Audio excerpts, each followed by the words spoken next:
तुमच्या जाहिरातीसाठी एक संधी मोठ्या प्रेक्षकांपर्यंत पोहोचवा.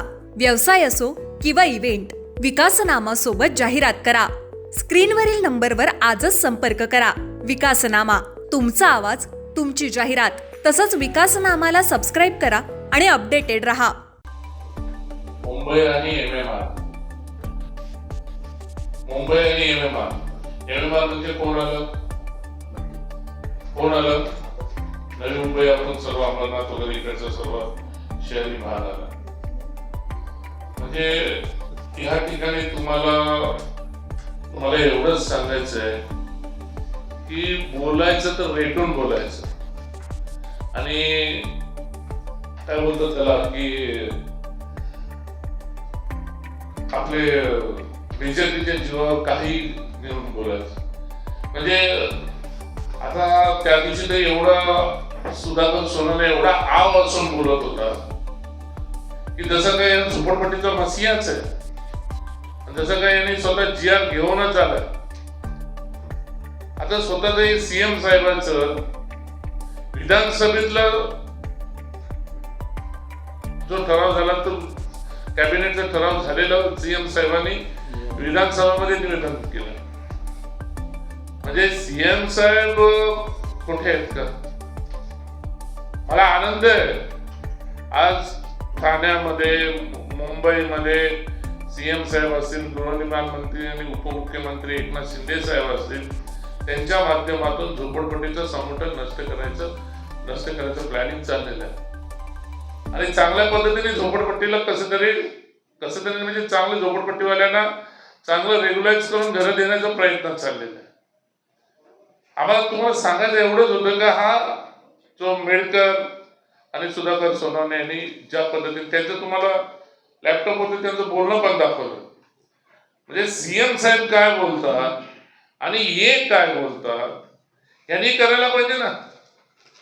म्हणजे तुर्ब्यामध्ये झोपडपट्टीवासियांची दिशाभूल, रबाल्यामध्ये झोपडपट्टीवासियांची दिशाभूल. म्हणजे लोक झोपडपट्टीवाल्यांना आता हे सांगत सुटलेत की आपल्याला मुख्यमंत्री साहेब 500 मीटरची जागा फ्री करून देणार.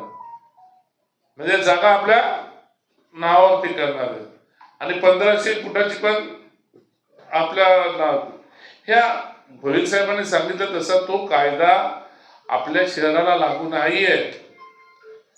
आणि एवढं असेल तर सुधाकर सोनवणेच्या तर त्यांनी ते मेडकरच्या तर त्यांनी त्यांच्या स्वतःच्या नेत्याकडनं अभिनंदनाचा ठराव केला. तर नेत्याकडनं त्यांनी ते झोपडपट्टीचं 500 फुटाचं जागा रेग्युलाइज करून आणावी ना. आमचा कुठं विरोध आहे? आम्ही झोपडपट्टीवाल्यांना चांगलं सुनियोजित चांगलं भेटावं अशी आमची अपेक्षा आहे. पण ही जी दिशाभूल करतायत ज्या पद्धतीने, म्हणजे मला तुम्ही सांगा, एक आमचं सभागृह म्हणजे काय बोलतात त्याला डॉक्टर भोईर साहेब, पवित्र सभागृह आहे. अरे सभागृहामध्ये सर्व रेकॉर्डिंग होतात, सर्व नोंदल्या जातात. त्या मुख्यमंत्र्यांच्या नावाने यांनी खोटं का बोलावं? एक खोटंच बोललं ना. तुम्हाला आम्ही दाखवलं ना तो रेकॉर्डिंग. म्हणजे मुख्यमंत्र्यांनी आमच्यासाठी असं दिलं. मुख्यमंत्र्यांनी तसं त्यांच्यासाठी नाही दिलं, ग्रामीण भागासाठी दिलेलं आहे. आणि MMR मध्ये अशा काही गोष्टी केल्याने ते मुख्यमंत्र्यांनी सांगितलंय. आणि उलट झालं तर आम्हाला चांगलं आहे. म्हणून आज हे पत्रकार परिषदेमध्ये मी तुम्हाला तेवढ्यासाठीच बोलवलं होतं की मला हे दाखवायचं होतं की मुख्यमंत्री साहेब चांगले डिसिजन घेत आहेत, उपमुख्यमंत्री एकनाथ शिंदे साहेब चांगले डिसिजन घेत आहेत. पण याच डिसिजन घेत असताना एक असं अफवा पसरवण्याची गरज नाही ना की मुख्यमंत्र्यांनी असं केलं आणि मुख्यमंत्र्यांनी तसं केलं म्हणून. अफवा पसरवण्याची गरज नाही. मुख्यमंत्र्यांनी ग्रामीण भागासाठी या सर्व गोष्टी केलेल्या आहेत आणि MMR साठी नाही. हे मुख्यमंत्री स्वतः त्यांच्या निवेदनामध्ये बोलतात. तर या पद्धतीने ते गैरसमज जे पसरवायचं चाललेलं आहे या लोकांना मला माहित नाही ना. हे महापौर असताना हे काही गोष्टी असताना यांनी काही दिवे लावले, मला काय बोलायचं नाहीये. किती वेळा सभागृहामध्ये झोपडपट्टी विषयावरती तळमळ केली की मला माहित नाहीये. हे मी काय सांगतो की तेवढ्यासाठीच मी सांगतो. आणि आज ज्या पद्धतीने ही जे त्या दिवशी अभिनंदनाचा ठराव आला, अभिनंदनाचा ठराव हा आम्ही सांगितलं, आम्ही स्वतः एकनाथ शिंदे साहेबांना, सुरेश साहेब, भोईर साहेब, आम्ही सर्व झोपडपट्टीतले आम्ही रामाशी साहेब, आम्ही त्या दिवशीच आम्ही सांगितलं की आम्हाला या ठिकाणी SRA नको आहे आम्हाला. कारण 2011 पर्यंत CM साहेब बोलले, 2011 पर्यंत बोलले ना CM साहेब त्याच्यामध्ये सुद्धा. म्हणजे आम्हाला 2011 पर्यंत नको. आज आपल्या 26 चालू आहे, तर 2000 क्लस्टरला 2020 पर्यंत लागतोय. ठीक आहे ना, नको आम्हाला. त्या लोकांच्या मनात काय आहे, पण एनी कॉस्ट काही करून आम्ही झोपडपट्टीचं रेग्युलाइज आणि पुनर्वसनासाठी 100% शिवसेना हे प्रयत्न करणार. त्यांना जास्तीत जास्त चांगले घरं भेटायला पाहिजे, या प्रयत्नामध्ये आम्ही असणार. अरे काय मोठं कुशलकी गाजवतो, बोलतो की जसं काय 350 एकर मी वाचवली. हे काय त्याला अर्थ आहे? हुशार काय बाजूला तर मला माहित नाही त्या टोपी खाली दडले काय, मला या गोष्टी मला नाही बोलायच्या. पण ते सर्व निवेदन त्यांनी घ्यायला पाहिजे होतं. मुख्यमंत्र्यांचं निवेदन काय झालं, काय नाही झालं, कसं झालं.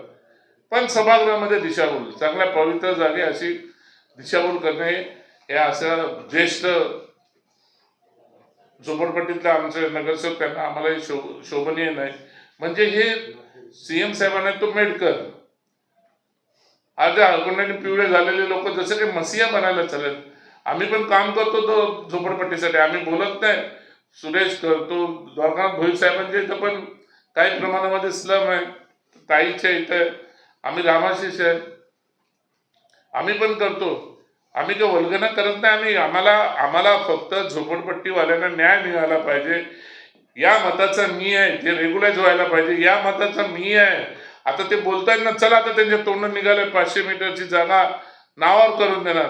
आता असेल दम तर करून आणावा यांनी 6 महिन्यामध्ये, नाही तर द्यावा राजीनामा. नगरसेवक पदाचा झोपडपट्टीतला राजीनामा द्यावा. 6 महिन्यात त्यांनी झोपडपट्टी वासियांसाठी येणारे 4 महिन्यात, पावसाळ्याच्या आतमध्ये, पावसाळ्यामध्ये काय कामधंदा नसेल तर पावसाळ्यामध्ये त्यांनी 4 महिन्यामध्ये रेग्युलाइज करून आणावं ना. मी त्यांच्या विरोधामध्ये नाही आहे. झोपडपट्टीवाल्यांना जर चांगलं पॅकेज भेटत असेल तर आम्हाला आनंद आहे. पण ज्यावेळेस मुख्यमंत्री साहेब असं बोलतात की हे MMR सोडून, मुख्यमंत्री साहेब बोलतात कॅबिनेटमध्ये त्यांनी ठराव घेतला MMR सोडून, मग त्या कॅबिनेटमध्ये कोण बसतं? मला फक्त एवढं विचारायचं, त्या कॅबिनेटमध्ये कोण बसतं? मग बघा, काही ठिकाणी खाजगी संस्था आल्या, ती मी काही सांगायची गरज आहे का? CBSE महानगरपालिकेने खाजगी संस्था आणल्या, एक कोपरखेड्याला आणले. आता त्याच्यासाठी 9 करोडचा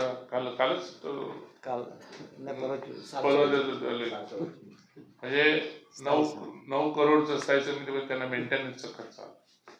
कुठं शाळा आहे काय मी सांगायची गरज नाही. शिक्षक भरतीसाठी 34 करोडचा स्पेशल त्यासाठी टेंडर पास झालेला. म्हणजे हे तुम्हाला तो म्हणजे बोल स्टँडिंगला तो विषय आला. आणि प्रायव्हेटायझेशन म्हणजे उद्या भविष्य काळामध्ये असंच होणार आहे, असं दिसतंय.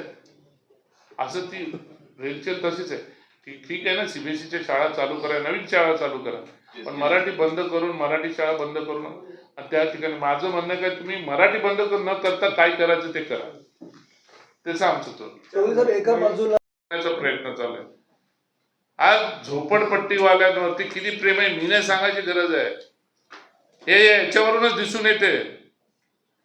पुतळा मावशीचं प्रेम बोलतात ना, तसं हे चाललेलं आहे. आणि मला आनंद असतो ना, मग त्याच वेळेस कॅबिनेटमध्ये जर CM साहेब काय डिसिजन घेत होते की महसुली आणि ग्रामीणसाठी, तर त्यावेळेस त्यांनी बोलायला पाहिजे होतं कॅबिनेटमध्ये त्यांनी की बाबा आमचं नव्या मुंबईचं सुद्धा याच्यामध्ये हे करा, MMR मधला विषय बाजूला ठेवून नवी मुंबई सुद्धा इन्क्लुडिंग करा याच्यामध्ये. पण हे तसं झालेलं नाहीये. आणि हे काय मला काय माहिती नाही, मला सुधाकर सोनवणे कसं कुठल्या मूडमध्ये बोलले मला हे समजलं, माझा मित्र आहे तो. पण आता कॉम्पिटिशन नाही का बाबा. त्या दिवशी त्यांनी काहीतरी तिथं LED लावून झोपडपट्टीमध्ये मीटिंग घेतली, हे घेतली ते घेतली, अपने को ऐसा होएगा, अपने को तैसा होएगा. कैसा होएगा मी बोलायची गरज नाहीये. जी वस्तुस्थिती आहे, जी सत्य परिस्थिती आहे, आम्ही करतो ना. कोणीतरी तिथं बोलले की यांनी अगोदरच प्लॅन तयार केला. हा, मी चिंचपड्याचा प्लॅन अगोदरच रेडी आहे माझा. हे मी 5 वर्षापासून दाखवतो, मी सर्व पत्रकारांना दाखवतो. मला आवडेल, मला माझे झोपडपट्टी माझी सुधारायला पाहिजे. आणि उद्या वेळ आली तर आम्ही सर्वजण उपमुख्यमंत्री एकनाथ शिंदे साहेबांना भेटणार, मुख्यमंत्र्यांना भेटणार. यांना राबवायचं नको असेल तर पहिला आमच्यापासून सुरुवात करा. पण काहीतरी चांगलं पॅकेज आम्हाला भेटू द्या. आम्हाला क्लस्टरमध्ये करा, चांगलं घर भेटू द्या, चांगलं पॅकेज भेटू द्या. या मताचं मी आहे. ह्यांच्यासारखं लोकांना फसवायचं नाही मला. दुसऱ्याचं घर आणि दुसऱ्यांचं GR इथं आपल्या इथं GR लादू बघता येते. म्हणजे माझं म्हणणं आहे, आमच्या युतीचं शासन आहे. इथं आमची युती नसेल पण आमचं युतीचं शासन आहे. आणि शासनाच्या माध्यमातून चांगले काही गोष्टी मुख्यमंत्री ठरवतात, मुख्यमंत्री कॅबिनेटमध्ये विषय घेतात, मुख्यमंत्री विधान भवनामध्ये त्याचं निवेदन करतात. तर मुख्यमंत्र्यांच्या या शब्दाला फुकटमध्ये लोकांच्या कोल्ह्याच्या हातात कोली, तसं ऑपोजिशनमध्ये तुम्ही असं काही गोष्टी देऊ नका, असं सध्या महापौर असलेल्या सदस्याला माझी विनंती आहे. आणि त्या मेडकरला पण मला तेच सांगायचं आहे. म्हणून तुम्हाला मी आज बोलवलं होतं.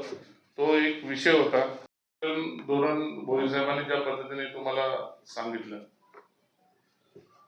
आमच्या मार्च महिन्याच्या ह्याच्यामध्ये तो प्रस्ताव आला होता.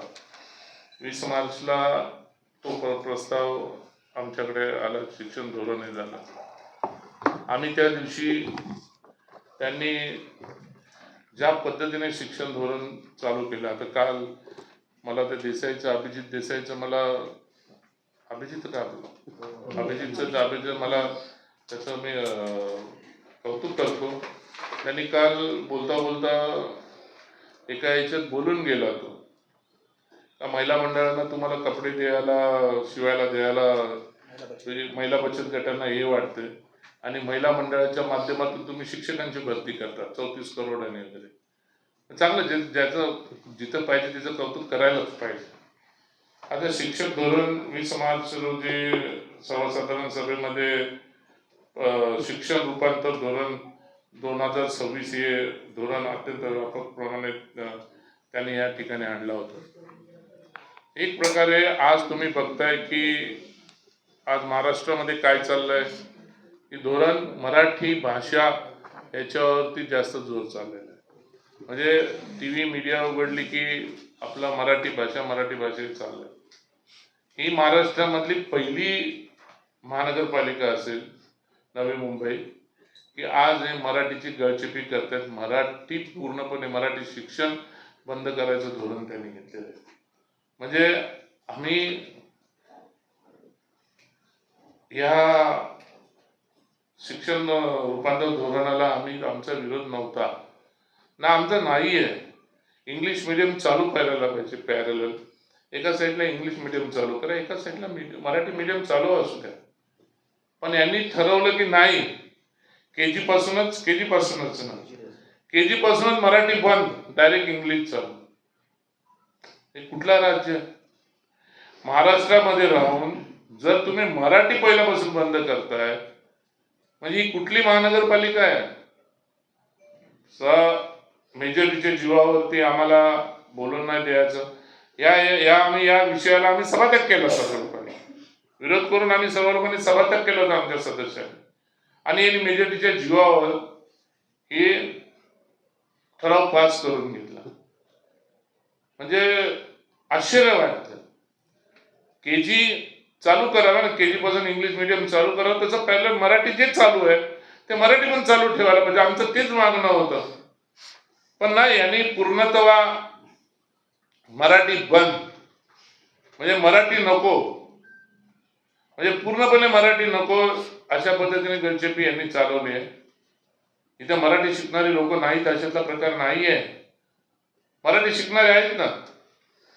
आणि आता त्यांचं धोरण, आता मला तुम्ही सांगा, उद्या इंग्लिशला केजी घेतली तर जर समजा मराठी बंद केलं आणि इंग्लिशला केजीला इंग्लिशला गेले, पहिलीला इंग्लिश झाले, मग पहिलीतल्या मराठीचे टीचर सर काय करतील? आज नाही बोललं तर 80 का 88 आपल्या 80 शाळा आपल्या आहेत मराठी मीडियमच्या आणि 546 शिक्षक आहेत. मग या 546 शिक्षकांचं काय होणार? मग असंच कुठल्या तरी महिला मंडळाच्या माध्यमातून शिक्षक, या मराठी शिक्षकांना तुम्ही काय ट्रेनिंग देणार का इंग्लिश? म्हणजे एक प्रकारे या मराठी शिक्षकांची पण गळचेपी आहे. म्हणजे त्याच्यावरती पण एक मोठा प्रश्न उभा राहणार आहे. म्हणजे तुम्ही इंग्लिश केजी आता या वर्षापासून मराठीच पूर्ण बंद करणार आणि तुम्ही डायरेक्ट इंग्लिश केजी सुरुवात करणार. मराठीचं केजी नंतर मग पहिलीला जाणार, नंतर दुसरीला जाणार. म्हणजे मराठी भाषा बंद करणे या ठिकाणी मराठी भाषेला. आणि मग त्यांनी सांगितलं की आम्ही मराठी बंद नाही करत, मराठी पण शिक्षण चालू ठेवलं. कसं शिक्षण चालू ठेवणार? जे शासनाचं धोरण होतं की आपण 5वी पासून इंग्लिश शिकवायला पाहिजे, आता सीबीएसईला आपण उलट धोरण चालू केलं की सीबीएसईला सुद्धा मराठी शिकवायला पाहिजे, मराठी हे द्यायला पाहिजे. आणि ते या नवीन महानगरपालिकेच्या माध्यमातून जर मराठीचं जर बंद करण्याचा जर प्रयत्न चाललेला असणार असेल तर कुठल्याही परिस्थितीमध्ये आम्ही होऊन देणार नाही. वेळ आली तर आम्ही रस्त्यावर उतरू. यासाठी मला सांगतो, ज्या संस्था आहेत, माझे पण संस्था आहे, पॅरलल ते चालू करतात. मराठी पूर्णपणे समूळ मराठी नाही नसते करत ते. ज्या ठिकाणी आहे